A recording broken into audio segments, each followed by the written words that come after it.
Focus! Here's the shocker. A study from Wharton found that entrepreneurs are 30% less likely to take reckless risks than the average person. Wait, what? That's the opposite of what movies, media, and motivational speakers sell you. Entrepreneurs aren't casino gamblers. They're calculated movers. And that's why they win. This is Fruity Wisdom. Subscribe if you're ready to see through the myths and learn what really drives success. So, let me ask you, are entrepreneurs really wild gamblers? Do they throw everything on red and hope for the best? No, that's the Hollywood version. The real version is smarter, sharper, safer. Here's the truth. Entrepreneurs don't avoid risk. They embrace it, but they engineer it. They minimize the downside, maximize the upside, and move only when the odds tilt in their favor. Think of the contrast. Gambling is blind. Entrepreneurship is calculated. Gambling depends on chance. Entrepreneurship depends on choice. One is reckless, the other is relentless.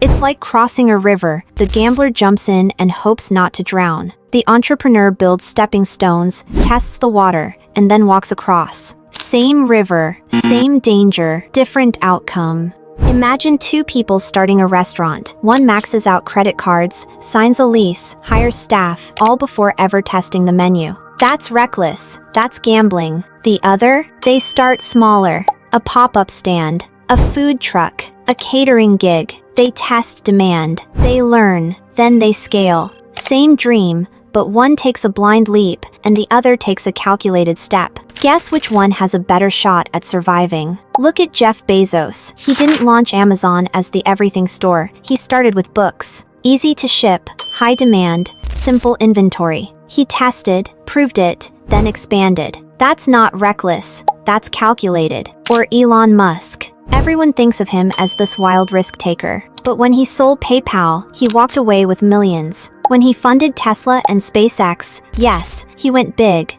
but he also had safety nets, investor backing, and carefully staged launches. Bold, yes. Blind, no. And Sara Blakely, the founder of Spanx, she didn't quit her day job right away. She tested her product, built prototypes, refined her pitch. She stacked the odds in her favor before scaling. That's how she became a billionaire. Here's the metaphor. Entrepreneurship isn't Russian roulette. It's poker. The best players don't bet every hand. They fold often, they calculate, and when the odds line up, then they go all in. The danger of believing the risk-taker myth? You think success means recklessness, so you bet everything, burn out, go broke, and never try again. The truth is, most failed entrepreneurs didn't lose because they weren't brave. They lost because they weren't careful. Recklessness destroys. Calculation builds legacies. So how do you take smarter risks? First, start small. Test before you scale. Don't jump off the cliff without building a parachute. Next, run the numbers. Ask, what's the worst case scenario, and can I survive it? Finally, stack the odds. Build skills, networks, and backup plans. The more prepared you are, the less scary the risk becomes. Want to dive deeper? The Lean Startup by Eric Ries. It's all about testing and minimizing risk while building. Originals by Adam Grant. How creative thinkers take smart, strategic risks. And Skin in the Game by Nassim Nicholas Taleb.